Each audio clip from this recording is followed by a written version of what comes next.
Today, we're going to talk about one thing you can do that will help you to find the solution to whatever language learning or a wide variety of language learning problems that you might be facing. My name is Azrin. I run a business called the Calgary Language Nerds. My team and I, we teach a wide variety of different languages.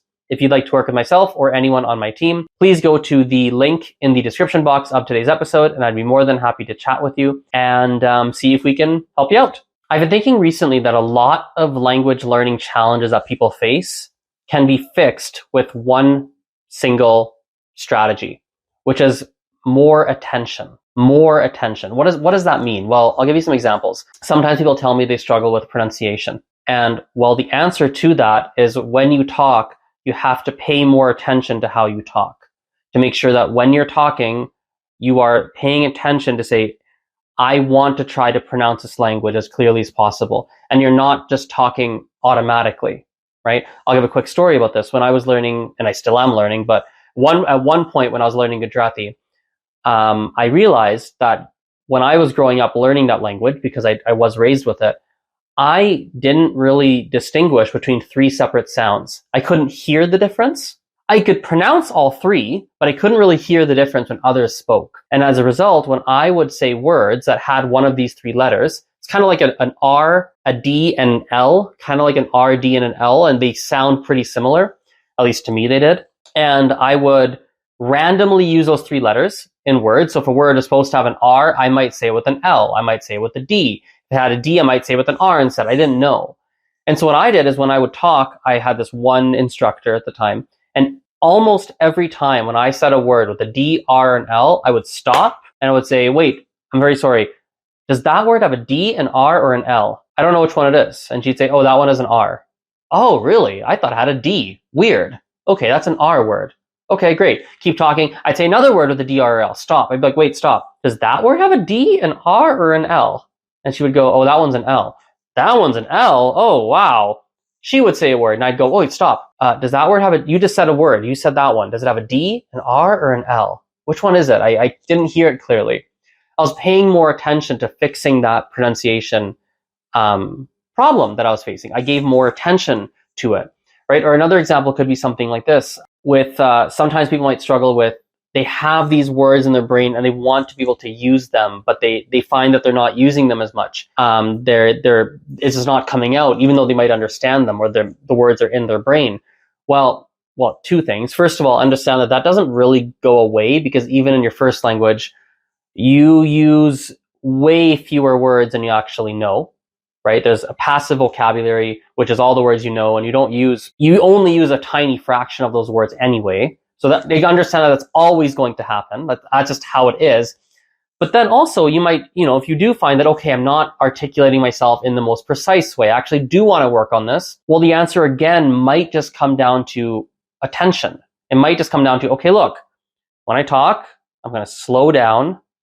I'm going to really think before I speak, and it might be awkward sometimes, but I'm going to do that. You might only do that with a few people that you've told in advance to say, listen, like, I'm trying to work on this. Sometimes I'm going to talk a bit slower. I'm really going to pause. I'm going to take my time to try and find better ways to say things.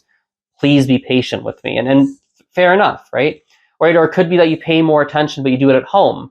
You spend half an hour at home and you go, I'm going to spend this half an hour and talk to myself and really try to articulate myself clearly. This is for more advanced speakers, of course, but articulate myself very clearly about this topic and really do so the best way I can here at home in a very articulate way. And you pay attention on doing that. I do that for Mandarin nowadays. Like, I'll pause in my day and go, let me try and like really articulate myself clearly about this topic, right? So attention often will be the answer, because attention reveals what you need to do.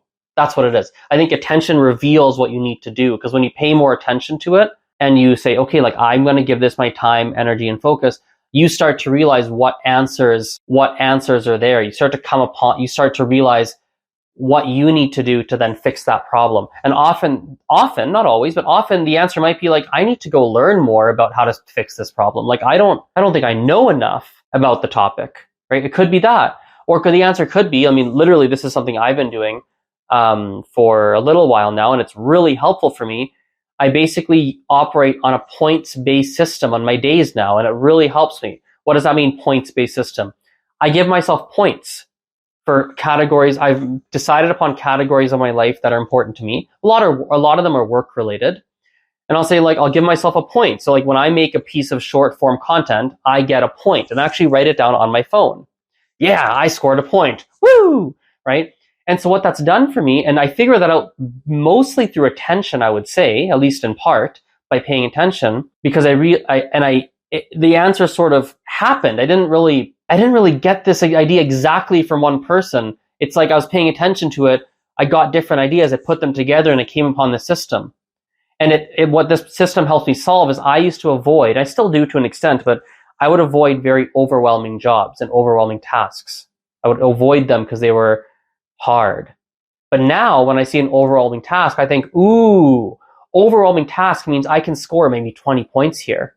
Ooh, maybe there's 20 points, right? Maybe there's like 20 small things within this big task that seems overwhelming, and I can get like 20 points while I complete it. So yesterday, for example, I have someone who just paid for some classes, and I'm actually teaching that class myself, but I had to send her some prep work that was really overwhelming to me. I was like, I don't really know how to structure this. This is a different type of class, this, that, the other thing. But I got myself to do it because I was like, oh, well, there's a lot of points here. And I scored 6 points for myself by doing that task. I was like, wow, 6 points, woo! And maybe that works for you, maybe not. But again, the point is I got to that system by paying attention and realizing that, okay, I have this problem that I want to fix. Let me pay attention to this problem and see how I can solve it. So a lot of the language learning challenges that people face, I find often the answer at least begins with, I need to pay more attention to this problem to try and figure out what the solution is going to be, for me. Well, thank you very much for your time. I hope that was helpful. I know I was rambling a bit, but let me know in the comments, or feel free to hit me up on any social media platform. It's at Polyglot Azren, POLYGLOT AZ or ZREN. Feel free to hit me up and let me know what you thought.